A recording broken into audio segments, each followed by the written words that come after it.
Hello বন্ধুরা, কেমন আছো সবাই? সবাই ভালো আছো তো? তো আমি পার্থ, তোমাদেরকে স্বাগত জানাই আরও একবার আমার ইউটিউব চ্যানেলে বিদ্যাপীঠ বাই পার্থতে। তো আজকে আমাদের অগ্নিবীর স্পেশাল ক্লাসের দ্বিতীয় নম্বর ক্লাস। কালকে আমরা অগ্নিবীর স্পেশাল ক্লাসের প্রথম ক্লাস দিয়েছিলাম। আজকে ইতিহাসের উপরই দ্বিতীয় নম্বর ক্লাস। যেমন আমরা বলেছিলাম যে ইতিহাসের উপর আমরা টোটাল 3টে ক্লাস করব, তো আজকে আমাদের চলে আসলো 2 নম্বর ক্লাস। তো আজকে আমরা এই ক্লাসে দেখে নেব মোস্ট 50টা ইম্পর্টেন্ট প্রশ্ন। তো চলো দেরি না করে শুরু করা যাক। তো দেখো আজকের ফার্স্ট প্রশ্ন, দাস বংশের প্রতিষ্ঠাতা কে? এ কুতুবুদ্দিন আইবক, বি আরাম শাহ, সি ইলতুৎমিশ, ডি বলবন। তো সঠিক অ্যান্সার এক্ষেত্রে এ কুতুবুদ্দিন আইবক। দেখো একবার ভালো করে যে কুতুবুদ্দিন আইবক এই দাস বংশের কিন্তু প্রতিষ্ঠা করেছিল, ঠিক আছে। আর মনে রাখবে এই দাস বংশটা হচ্ছে দিল্লি সুলতানের প্রথম বংশ। এভাবে এই প্রশ্নটা আসতে পারে যে দিল্লি সুলতানের যুগের প্রথম সুলতান কে ছিল। তো অবশ্যই কিন্তু মনে রাখবে উত্তর হবে কুতুবুদ্দিন আইবক। কুতুবুদ্দিন আইবকের পর সিংহাসনে বসেছিলেন আরাম শাহ, ঠিক আছে, একটু মনে রেখে দেবে। কিন্তু আরাম শাহ বসলে সেও কিন্তু বেশি দিনের জন্য বসেনি, ঠিক আছে, খুব অল্প সময়ের জন্য বসেছিল। তারপর বসেছিল এই ইলতুৎমিশ, যে হচ্ছে এই যে দাস বংশের প্রকৃত প্রতিষ্ঠাতা কিন্তু এই ইলতুৎমিশকে বলা হয়ে থাকে, ঠিক আছে। চলো আমরা দেখে নেব কিছু এক্সট্রা পয়েন্ট। দেখো 1206 খ্রিস্টাব্দে মোহাম্মদ ঘুরির মৃত্যুর পর দিল্লির সিংহাসনে বসে এই বংশের উত্থাপন করেছিল। এই বংশের মধ্যে দাস বংশ কথা বলছে। কুতুবুদ্দিন আইবক ছিলেন একজন তুর্কি কৃতদাস, যিনি ঘড়ির ঘড়ি বলতে এখানে মোহাম্মদ ঘড়ির সেনাপতি এবং দিল্লির সুলতানের প্রথম সুলতান ছিলেন। এই লাইনটা একটু মনে রাখবে, এই লাইন থেকে প্রশ্ন আসে যে দিল্লি সুলতানের প্রথম সুলতান কে ছিল। মনে রাখবে এই দাস বংশের প্রতিষ্ঠাতা। আচ্ছা, আরেকটা প্রশ্ন বলে রাখি, আমরা এই যে দিল্লি সুলতান দেখবো, এখানে আমরা 4টা বংশ পড়বো। তো 4টা বংশের মধ্যে এই একটা মানে প্রশ্ন আছে যে দিল্লি সুলতানের প্রথম মহিলা সুলতান কে ছিল, সুলতানা কে ছিল। তো মনে রাখবে কিন্তু নামটা রাজিয়া সুলতানা। ওকে। দ্বিতীয় নম্বর প্রশ্ন দেখে নেব, লাক্স বক্স বা লক্ষ্যদাতা কাকে বলা হয়? A Qutubuddin Aibak, B Aram Shah, C Iltutmish, D Balban. তো অবশ্যই এখানে সঠিক অ্যান্সার কিন্তু লাক্ষাদ্বীপ বা সরি লাক্স বক্স বা লক্ষ্যদাতা বলা হয় কুতুবুদ্দিন আইবককে কি বলা হতো, ঠিক আছে। চলো এক্সট্রা পয়েন্ট কিছু দেখে নেব। আমরা কিন্তু এখান থেকে এই যে কুতুবুদ্দিন আইবক অনেক কিছু না নির্মাণ করেছিল, তো তার নির্মাণগুলো কি আমাদের পরীক্ষায় কিন্তু অবশ্যই আসে প্রশ্ন। কি কি নির্মাণ করেছিলেন, তা তিনি বিখ্যাত নির্মাণ করেছিলেন যেটা যে কুয়াতুল মসজিদ, আজমিরের আড়াই আড়াই দিনকার ছোবড়া। এটা কোন পরীক্ষায় খুব আসে এই লাইনটা, যে আড়াই দিনকার ছোবড়া কে নির্মাণ করেছিল। তো অবশ্যই কিন্তু কুতুবুদ্দিন আইবক হবে সঠিক অ্যান্সার। এবং দিল্লির কুতুব মিনার, আমরা সবাই জানি কুতুব মিনার দেখেছি ফটোতে, বা কেউ কেউ কুতুব মিনার গিয়েছি ঘুরতে, দিল্লিতে যেটা অবস্থিত। তো এই যে কুতুব মিনার এর কাজ কিন্তু তিনি শুরু করেছিলেন। এই কুতুবুদ্দিন আইবক কিন্তু কুতুব মিনারের কাজ শুরু করেছিলেন, কিন্তু দুঃখক্রমে তিনি কিন্তু মারা যান। তিনি কি করতে যে মারা গিয়েছিলেন এটাও কিন্তু পরীক্ষায় আসে।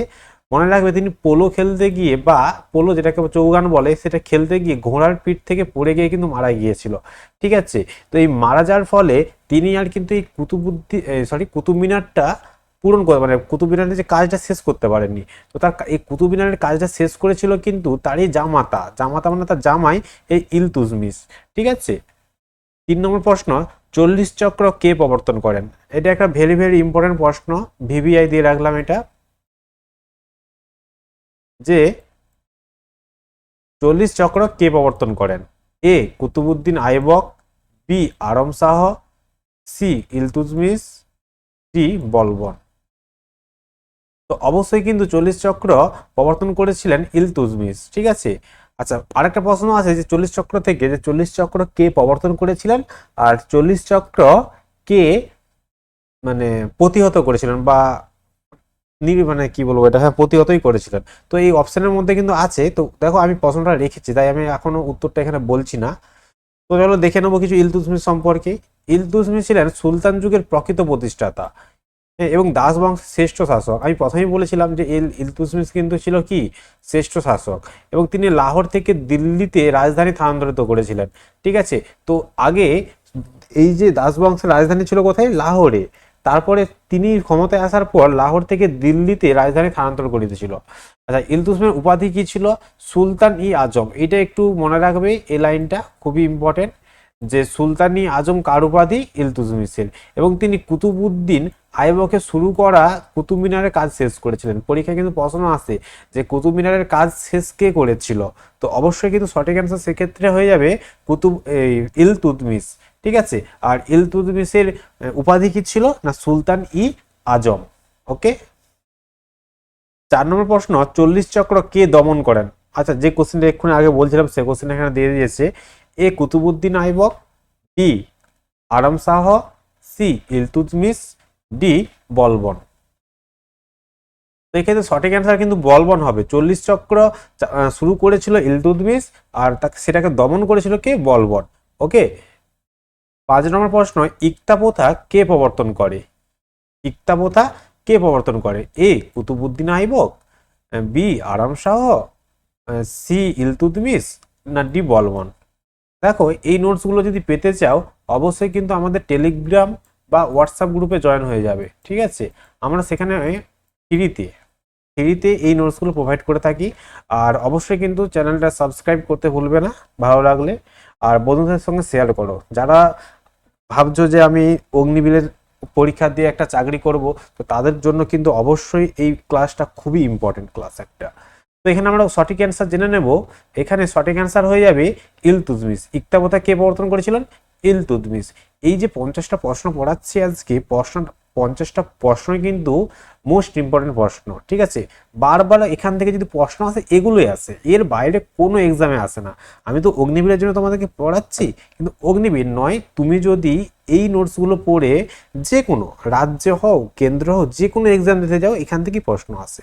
ঠিক আছে, তো একটু অন্য লেভেলের মানে কেন্দ্রের পরীক্ষা দিতে গেলে আর একটু ডিপ করতে হয়, কিন্তু 80% এখানে তোমার কভার হয়ে যাবে এখান থেকেই সমস্ত পরীক্ষা।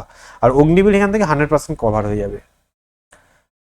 দেখো, ইকতা প্রথা চালু করেছিল কিন্তু ইলতুৎমিশ। আচ্ছা, ইলতুৎমিশ আর কি চালু করেছিল? আমরা তো বললাম সে কুতুবিন তোমার 40 চক্র করেছিল, ইকতা প্রথা করেছিল, আর কি করেছিল?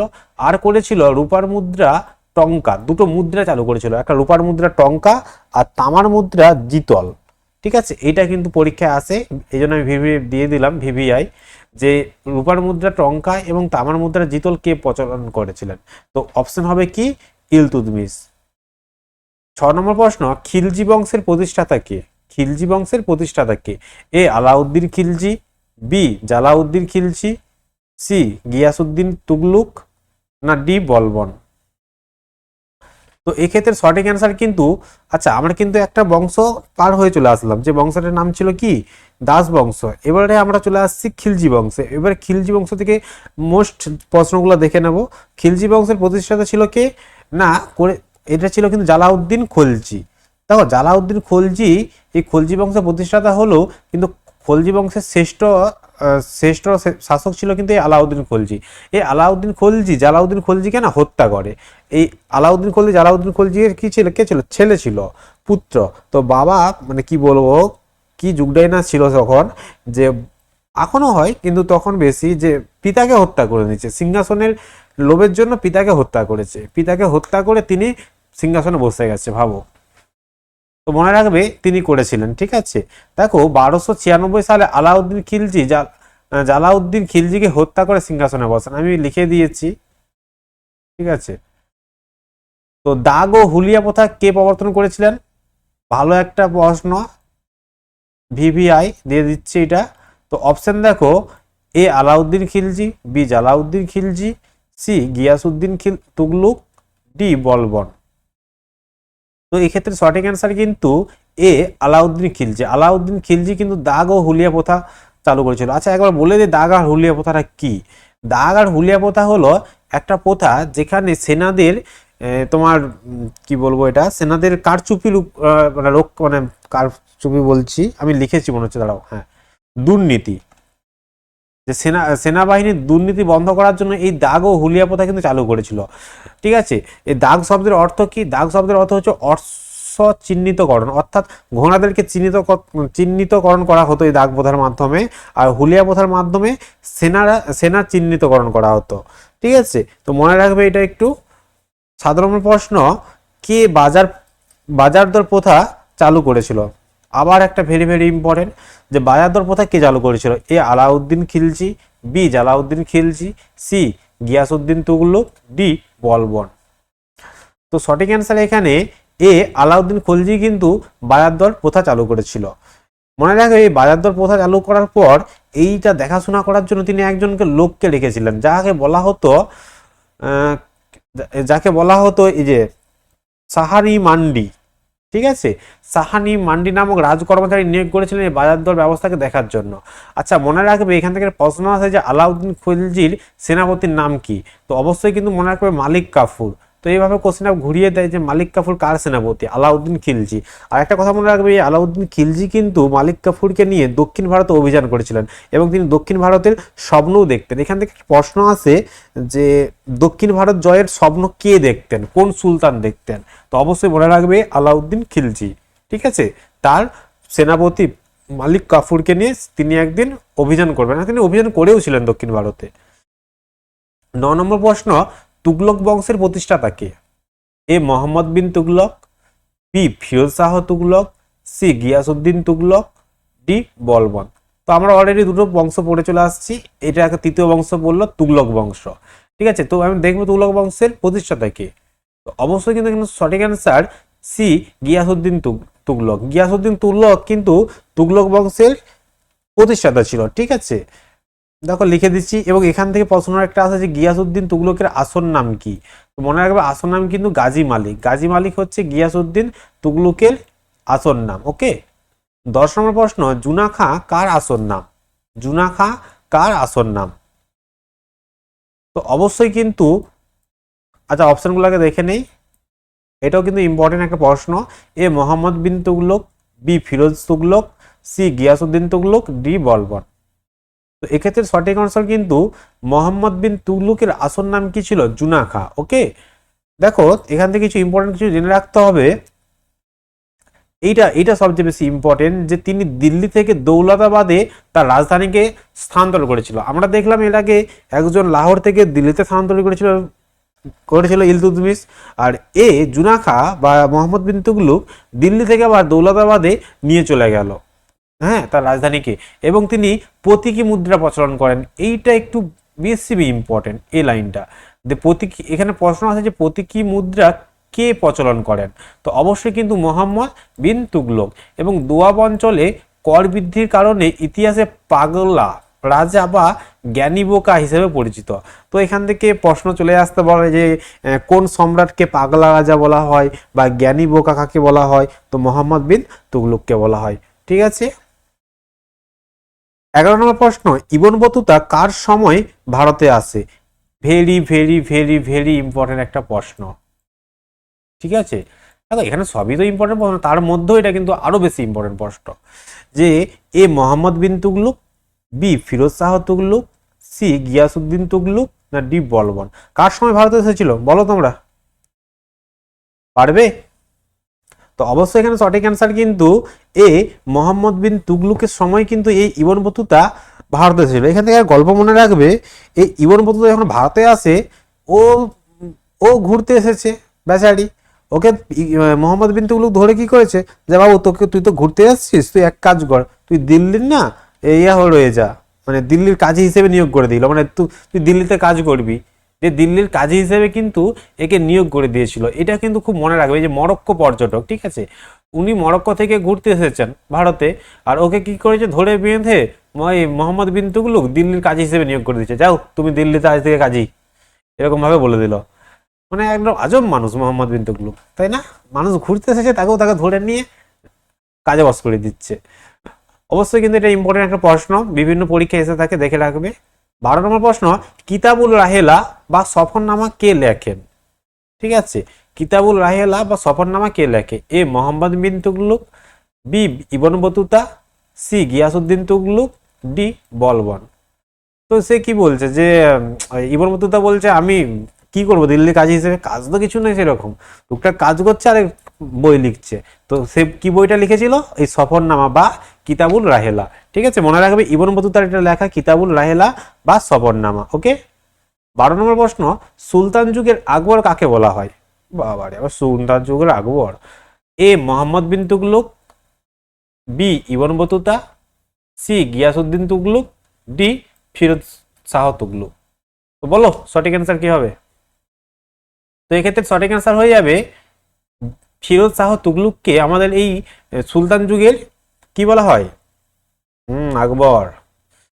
14 নম্বর প্রশ্ন, দাতব্য চিকিৎসালয় কে প্রবর্তন করেন বা কে প্রতিষ্ঠা করেন বা কে স্থাপন করেন, একই ব্যাপার। A Mohammad bin Tughlaq, B Ibn Battuta, C Ghiyasuddin Tughlaq, D Firoz Shah. তো সঠিক অ্যান্সার অবশ্যই কিন্তু আমাদের এই ফিরোজ শাহই করেছিল এই দাতব্য চিকিৎসালয়। গরিব মানুষদের চিকিৎসার জন্য ও একটু ভেবেছিল আর কি, দয়ালু মানুষ ছিল বাবু, এই জন্য দাতব্য চিকিৎসালয় একটা স্থাপন করেছিল। 14 নম্বর প্রশ্ন, শহীদ বংশের প্রতিষ্ঠাতা কে? চলো আবার একটা বংশ চলে আসলাম, 4টা বংশ, মানে 3টে বংশ পেরিয়ে গেলাম, এটা 4টে বংশই পড়লো। তো শহীদ বংশের প্রতিষ্ঠাতা কে? এ খিজির খাঁ, বি মুবারক শাহ, সি আলাউদ্দিন আলম শাহ, ডি ফিরোজ শাহ তুগলক। আরে এ তো তুগলক বংশের একজন রাজা। ঠিক আছে, তো এখানে অবশ্যই সঠিক অ্যান্সার হয়ে যাবে খিজির খাঁ। খিজির খাঁ ছিল এই শহীদ বংশের প্রতিষ্ঠাতা। ওকে, চলো কিছু এক্সট্রা পয়েন্ট দেখে নিই। খিজির খাঁ কিন্তু সুলতানি উপাধি নেননি, ও সুলতান যুগের রাজা হতে পারে। ও বাবা বলছে আমি সুলতান যুগের রাজা হতে পারি, কিন্তু আমি সুলতানি আর নেব না, সুলতানি উপাধি তোরা নিস নিস, আমি নেব না। আমি কি নেব? আমি নেব এই যে রায়তা ইল আলা উপাধি নেব। কি বললাম? রায়তা ই আলা। তো পরীক্ষায় প্রশ্ন চলে আসে যে রায়তা ই আলা কার উপাধি? খিজির খাঁ। ও নিজেকে নিজেই বলছে আমি রায়তা ই আলা, ই আলা, ওকে কেউ উপাধি দেয়নি। কি অবস্থা, তাই না? তো 15 নম্বর প্রশ্ন, লোধি বংশের প্রতিষ্ঠাতা কে? এ সিকন্দর শাহ লোধি, বি বহলুল লোধি, সি ইব্রাহিম লোধি, আর ডি ফিরোজ শাহ তুগলক। আচ্ছা, এটা লোধি বংশ, এটাই মনে হয় শেষ বংশ। হ্যাঁ, এটাই শেষ বংশ। এই বংশের পরেই কিন্তু চলে আসবে আমাদের মুঘলরা। ঠিক আছে, মনে রাখবে। তো এখানে সঠিক অ্যান্সার হবে প্রতিষ্ঠাতা যদি বলা হয় বহলুল লোধি ছিল লোধি বংশের প্রতিষ্ঠাতা। ওকে, তো এরা এরা কিন্তু এরা আফগানি ছিল, মানে আফগানিস্তান থেকে এরা এসেছিল। ঠিক আছে, এই বংশের লোকেগুলা। এবং এদের শ্রেষ্ঠ রাজা কিন্তু ছিল সিকান্দর শাহ লোধি, একটু মনে রাখবে। আমি এখানে এই সিকান্দর শাহ লোধি সম্পর্কে কিছু বলছি না এখন, কারণ এই সম্পর্কে অনেকগুলো প্রশ্ন দিয়ে আছে, আমি প্রশ্নতে একদম ডিরেক্ট বলে দেবো। ঠিক আছে, 17 নম্বর প্রশ্ন, নিজাম শাহ কার আসল নাম? চলো চলে আসছে প্রশ্ন। A Sikandar Shah Lodi, B Bahlul Lodi, C Ibrahim Lodi, D Firoz Shah Tughlaq. তো অবশ্যই সঠিক অ্যান্সার সিকান্দর শাহ লোধি। এই সিকান্দর শাহ লোধির কিন্তু আসল নাম কি ছিল? নিজাম শাহ। আচ্ছা, মনে রাখবেন কিন্তু ইনি একটা ছদ্মনামে না কবিতা লিখতেন, ফরাসি কবিতা লিখতেন। পরীক্ষায় কিন্তু প্রশ্নটা আসে যে গুলরকি ছদ্মনামে কে কবিতা লিখতেন, ফরাসি কবিতা লিখতেন। অপশনে নিজাম শাহ থাকতে পারে আর সিকান্দর শাহ লোধিও থাকতে পারে, যে কোনো একটা থাকবে, দুটো তো থাকবে না। তো অবশ্যই কিন্তু সিকান্দর শাহ লোধি বা নিজাম শাহ করবে। ওকে, এবং সিকান্দর শাহ মারা যাওয়ার পর সিংহাসনে বসেন তার ছেলে ইব্রাহিম লোধি, যিনি ছিলেন শেষ শাসক। মানে এই যে লোধি বংশের শেষ শাসক কে ছিল? ইব্রাহিম লোধি। আচ্ছা, আমরা নিশ্চয়ই পানিপথের যুদ্ধটা শুনেছি না? প্রথম পানিপথের যুদ্ধ কাদের মধ্যে হয়েছিল বলতো? এই ইব্রাহিমের সঙ্গে বাবরের হয়েছিল, যেখানে এই ইব্রাহিমকে পরাজিত করেছিল বাবর, এবং পরাজিত করে ওদের মুঘল সাম্রাজ্যের সূচনা করেছিল। তো সেখান থেকে মনে রাখবে একটা প্রশ্ন আসছে পরীক্ষায় যে মুঘল সাম্রাজ্যের প্রতিষ্ঠাতা কে? ওকে, মুঘল সাম্রাজ্যের প্রতিষ্ঠাতা কে? অবশ্যই কিন্তু বাবর হবে। ওকে, দেখো 18 নম্বর প্রশ্ন রেখেছি, প্রথম পানিপথের যুদ্ধ কবে হয়? একদম স্টেপ বাই স্টেপ সাজিয়ে সাজিয়ে গিয়েছি। ঠিক আছে, এরকম না যে হজবরল একটা করে দিয়েছি, একদম স্টেপ বাই স্টেপ যাতে মনে রাখতে পারো তোমরা, তার জন্য আমি পুরো স্টেপ বাই স্টেপ সাজিয়ে নিয়ে এসেছি। হ্যাঁ, বংশ বাই বংশ যেটাকে বলে। তো প্রথম পানিপথের যুদ্ধ কবে হয়? এ 1529, বি 1526, সি 1527, ডি 1528। তো প্রথম পানিপথের যুদ্ধ আমরা জানলাম যে ইব্রাহিম লোধি আর বাবরের মধ্যে হয়েছিল। এটা কত সালে হয়েছিল? 1526।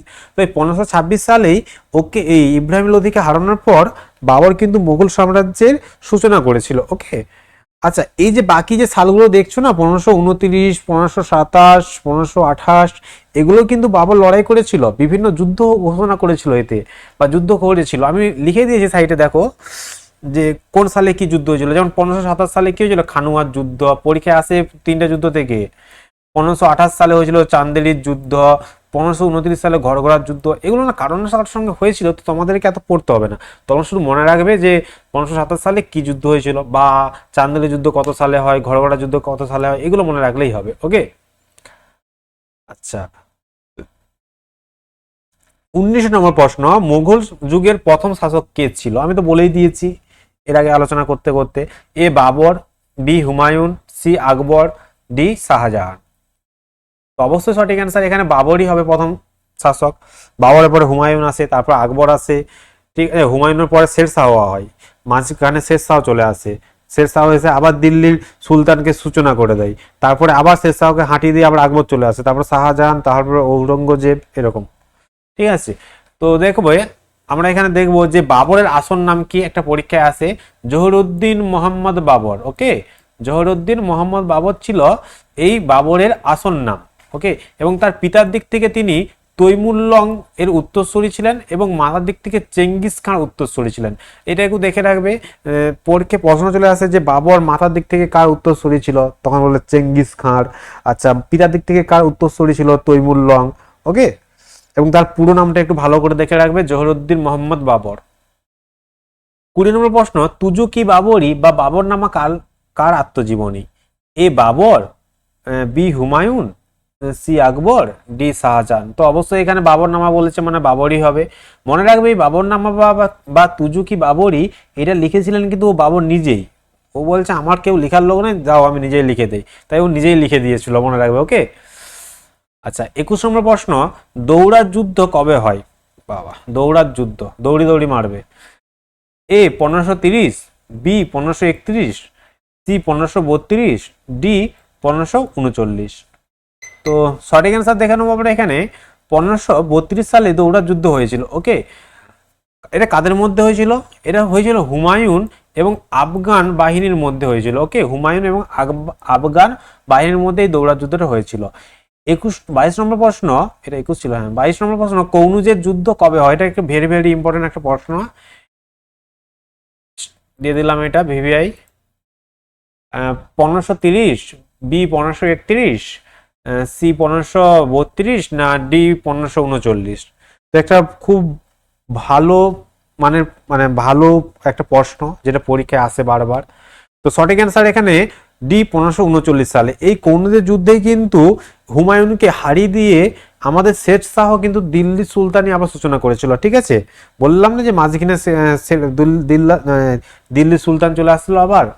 তো এই যুদ্ধের ফলেই হয়েছিল।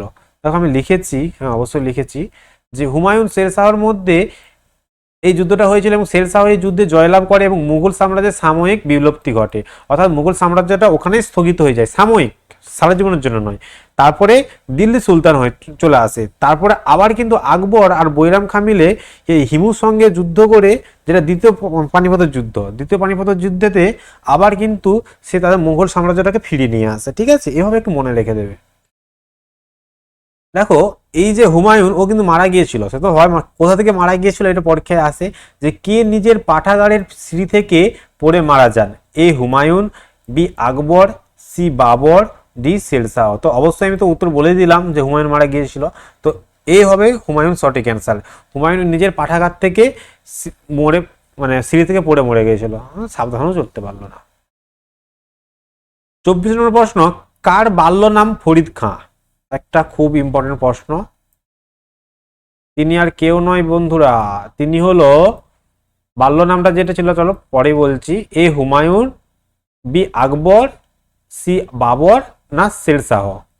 তো অবশ্যই বাল্য নাম ফরিদ খাঁ ছিল কার? যিনি কৌনিজের যুদ্ধে হুমায়ুনকে হারিয়েছে, অন অনলি ডি শেরশাহ। শেরশাহের আসল বাল্য নাম কি ছিল? ফরিদ খাঁ। এর শেরশাহ কিন্তু অনেক কিছু নতুন নতুন জিনিস চালু করেছিল, ঠিক আছে, এবং অনেক কিছু স্থাপন করেছিল। তো সেগুলো আমরা একে একে দেখে নেবো পরের পর প্রশ্নতে। আচ্ছা, আমি লিখে দিয়েছি, এবং শাসক হয় 1940 সালে পরাজিত করে। 25 নম্বর প্রশ্ন দেখে নেব, পুরান কেল্লা কে নির্মাণ করেন? এ হুমায়ুন, বি আকবর, সি বাবর, ডি শেরশাহ। তো অবশ্যই এখানে সঠিক অ্যান্সার কিন্তু হয়ে যাবে ডি শেরশাহ। শেরশাহ বললাম না অনেকগুলো নির্মাণ করেছিল, তো আমি এরকম অনেক কিছু নির্মাণ ইম্পর্টেন্ট যেগুলো গুরুত্বপূর্ণ সেই নির্মাণগুলো আমরা দেখে নেব। ঠিক আছে, 26 নম্বর প্রশ্ন, কে ঘোড়ার পিঠ থেকে মানে পিঠের ডাক ব্যবস্থা চালু করেছিল?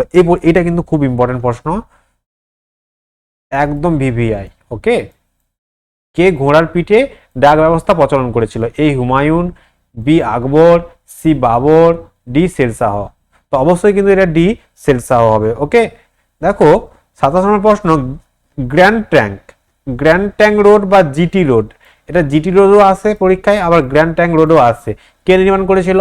এ হুমায়ুন, বি আকবর, সি বাবর, ডি শেরশাহ। তো অবশ্যই সঠিক অ্যান্সার এখানেও কিন্তু শেরশাহ।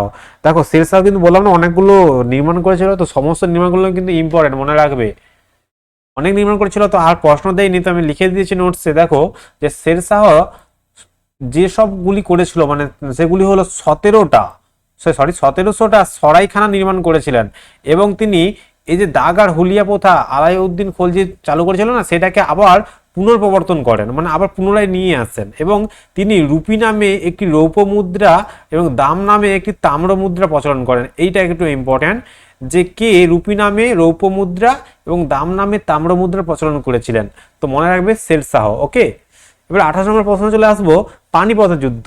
দেখো একদম পুরো স্টেপ বাই স্টেপ না, প্রথম পানিপথ যুদ্ধ হলো, মুঘলরা আসলো, তারপর মুঘলরা যেগুলো যুদ্ধ করেছে সেগুলো বললাম, তারপরে আবার শেরশাহ চলে আসলো সেখানে বললাম, তারপর আবার দেখো দ্বিতীয় পানিপথ যুদ্ধে আবার কিন্তু তারা মুঘল সাম্রাজ্যটাকে ফিরিয়ে নিয়ে আসবে। তো এই দ্বিতীয় পানিপথ যুদ্ধ কবে হয়েছিল? এই 1526, বি 1556, সি 1671, ডি 1559। তো সঠিক অ্যান্সার এখানে অবশ্যই দেখে নেব। তো দ্বিতীয় পানিপথ যুদ্ধ হয়েছিল 1556 সালে। ওকে, দেখো এই কাদের মধ্যে হয়েছিল পরীক্ষায় চলে আসে, যে এই যুদ্ধ হয়েছিল আকবর এবং ও বৈরাম খা, মানে এরা দুজন একসাথে। এর সাথে কার? আদিল শাহের সেনাপতি হিমুর। তো অবশ্যই আসে আকবর বৈরাম খাঁর সঙ্গে হিমুর হয়েছিল, বা এখানে অপশন চলে আসে যে বৈরাম খা ও হিমুর সাথে হতে পারে, আবার আকবর হিমুর সাথেও অপশন থাকতে পারে। তো সব অপশনগুলোই ঠিক। এবং পানিপথের তৃতীয় যুদ্ধ কত হয়েছিল? 1761 সালে হয়েছিল। এটা শিবাজী মহারাজ আর তোমার মুঘলদের সঙ্গে হয়েছিল। লেখা আছে, এটা দেখে নেব। তো বুলন্দ দরওয়াজা কে নির্মাণ করেন? A Akbar, B Sher Shah, C Babur, D Humayun. অবশ্যই একটা ইম্পর্টেন্ট প্রশ্ন, সঠিক অ্যান্সার দেখে নেবো। এখানে সঠিক অ্যান্সার হবে কিন্তু এ আকবর বুলন্দ দরওয়াজা নির্মাণ করেছিল। ওকে, গুজরাট জয়ের স্মৃতি উদ্দেশ্যে।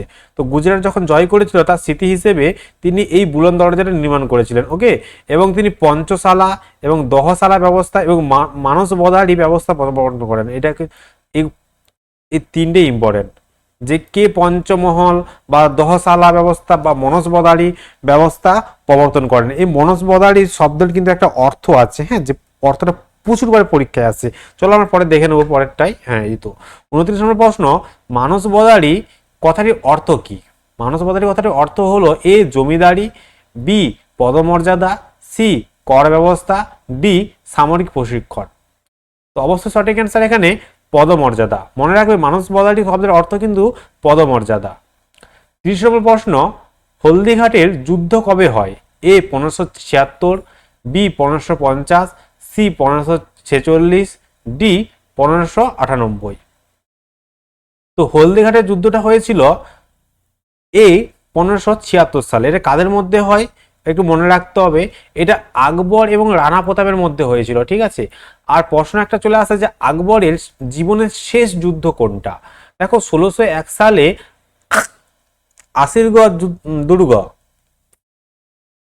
আসিরগড় দুর্গ অভিযান করে আকবর, সেটা তার জীবনের শেষ যুদ্ধ। ঠিক আছে, মনে রাখবে কি না, আসিরগড় দুর্গ অভিযানের যে যুদ্ধটা করেছিল সেটা হচ্ছে আকবরের শেষ যুদ্ধ জীবনের।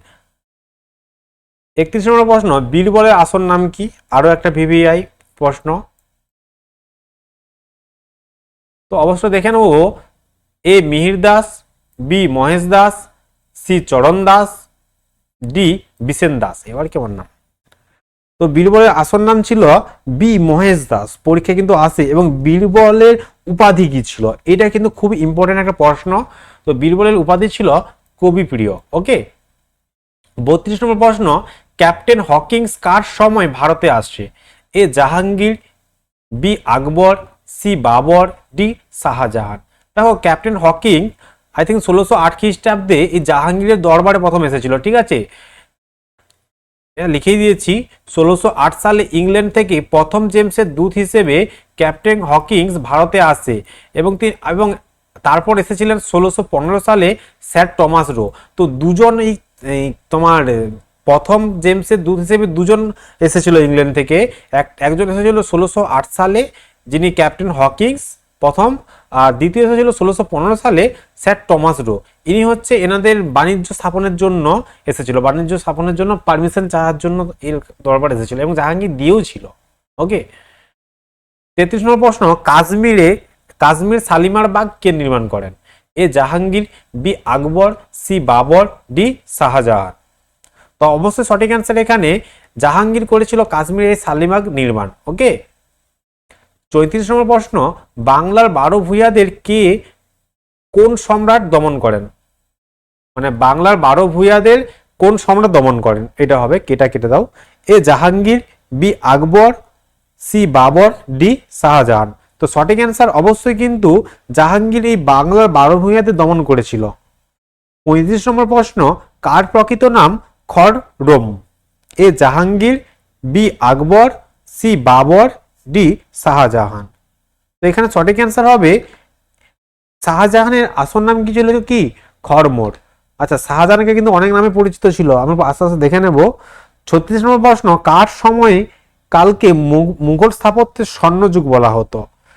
তো দেখো মুঘল সাম্রাজ্যে আমরা অনেকগুলো শাসকের নাম পড়বো, যেমন বাবর, তারপরে হুমায়ুন, তারপরে আকবর, তারপরে সেই তোমার এই যে জাহাঙ্গীর, শাহজাহান, ঔরঙ্গজেব, এদের নাম পড়বো। তো তার মধ্যে যার সময়টাকে মুঘল স্থাপত্যের স্বর্ণ যুগ বলা হতো সেটা কিন্তু ডি শাহজাহান। এই শাহজাহানের সময়টাকে মুঘল স্থাপত্যে বা মুঘল যুগের স্বর্ণ যুগ বলা হতো বা সোনার যুগ বলা হতো। ওকে, 37 নম্বর প্রশ্ন, প্রিন্স অফ বিল্ডার্স কাকে বলা হতো? এ জাহাঙ্গীর, বি আকবর, সি বাবর, ডি শাহজাহান। তো অবশ্যই এখানে সঠিক অ্যান্সার কিন্তু শাহজাহান। এটা কিন্তু পরীক্ষায় আসে, ভিভিআই প্রশ্ন, যে প্রিন্স অফ বিল্ডার্স কাকে বলা হয়, শাহজাহানকে বলা হয়। ওকে, মনে রাখবে, কারণ উনি বিভিন্ন জিনিস তোমরা তৈরি করেছিল। যেমন দেখবো কি কি উনি করেছিলেন, যেমন লাল কেল্লা, দিল্লি যে লাল কেল্লা রয়েছে, তাজমহল আছে, তাজমহল করেছিল সর্বনির্মাণের জন্য, তাকে বলা হয় থাকে প্রিন্স অফ বিল্ডার্স, এগুলো নির্মাণের জন্য। ঠিক আছে, আচ্ছা, 38 নম্বর প্রশ্ন, আলমগীর বাদশাহ গাজী কার উপাধি? এটাও একটা ভেরি ভেরি ইম্পর্টেন্ট প্রশ্ন, যে এই আলমগীর বাদশাহ কার উপাধি? A Jahangir, B Aurangzeb, C Babur, D Shah Jahan. তো অবশ্যই কিন্তু সঠিক অ্যান্সার কিন্তু ঔরঙ্গজেবের আলমগীর বাদশাহ গাজী উপাধি ছিল। 39 নম্বর প্রশ্ন, সরি, আচ্ছা বাংলায় হয়ে গেছে, সরি, যে কোন সম্রাট মুঘলদের মধ্যে যে দাক্ষিণাত্যে শাসন করেন? অর্থাৎ মুঘলদের তো অনেকগুলো সম্রাটের নাম পড়লাম, তো ওদের মধ্যে কোন সম্রাট যিনি দাক্ষিণাত্যে অর্থাৎ দক্ষিণ ভারতে শাসন করত? A Jahangir, B Aurangzeb, C Babur, D Shah Jahan. তো সঠিক অ্যান্সার বি, ঔরঙ্গজেব কিন্তু দক্ষিণাত্যে অর্থাৎ দক্ষিণ ভারতে শাসন করত। ওকে, 40 নম্বর প্রশ্ন, ময়ূর সিংহাসন কে নির্মাণ করেন?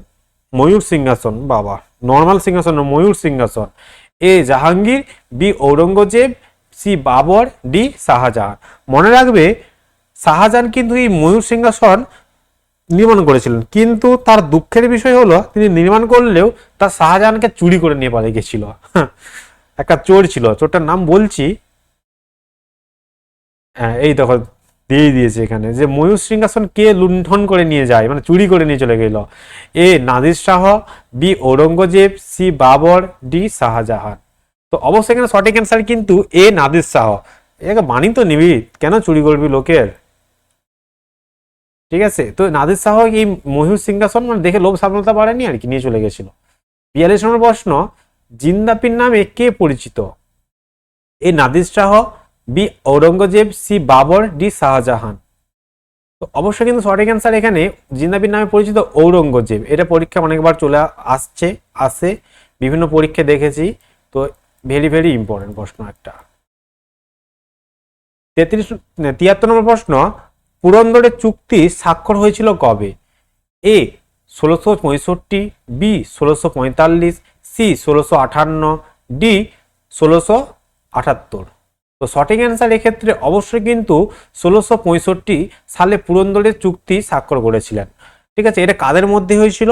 এটা মনে রাখবে, শিবাজি মহারাজ, শিবাজি ছত্রপতি শিবাজি মহারাজ এবং ঔরঙ্গজেবের মধ্যে এই চুক্তিটি সংগঠিত হয়। 44 নম্বর প্রশ্ন, আকবরের শাসনকালে কে ছিল অর্থ বিষয়ক মন্ত্রী? মানে আকবরের শাসনকালে কে অর্থমন্ত্রী ছিল?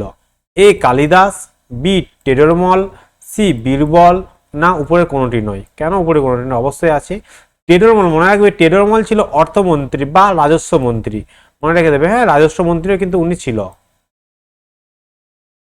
রাজস্ব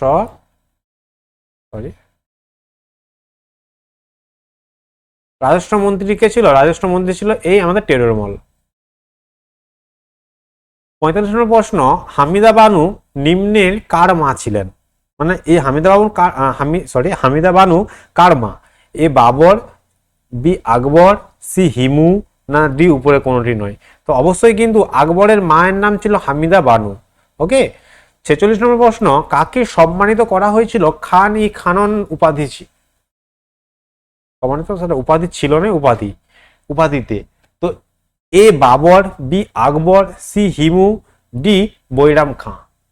তো অবশ্যই সঠিক অ্যান্সার এখানে ডি বৈরাম খাঁ। আচ্ছা, মনে রাখবে এই বৈরাম খাঁ কিন্তু আকবরের অভিভাবক ছিল। প্রশ্ন চলে আসছে, আকবর অভিভাবকের নাম কি? বৈরাম খাঁ। 74 নম্বর প্রশ্ন, আকবর কোথায় জন্মগ্রহণ করেন?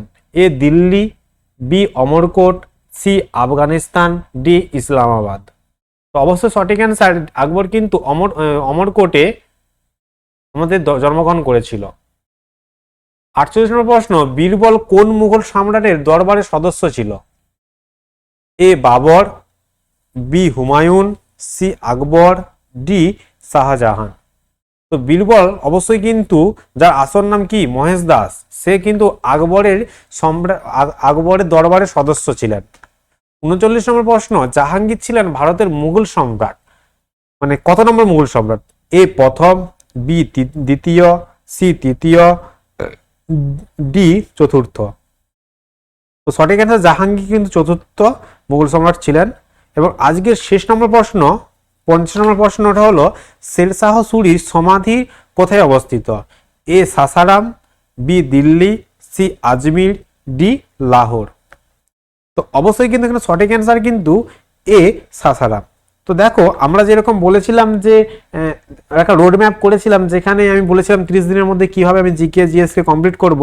তো তার আজকে দ্বিতীয় দিন, এবং আমি বলেছিলাম যে 1 থেকে 10 দিনের মধ্যে আমি পুরো ইতিহাস এবং পলিটির যে সংবিধানটা আছে সেটা পুরোপুরি তোমাদের কমপ্লিট করে দেব।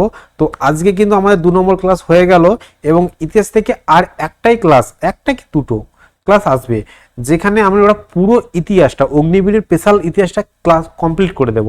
তারপরে আমরা সংবিধান ধরবো, সংবিধানের 2টো ক্লাস হলেই হয়ে যাবে। তো 2টো ক্লাসে তোমাদের সংবিধান করে দেব, তাহলে আমাদের ইতিহাস এবং সংবিধানটা পুরোপুরি কমপ্লিট হয়ে যাবে আমাদের অগ্নিবীরের জন্য।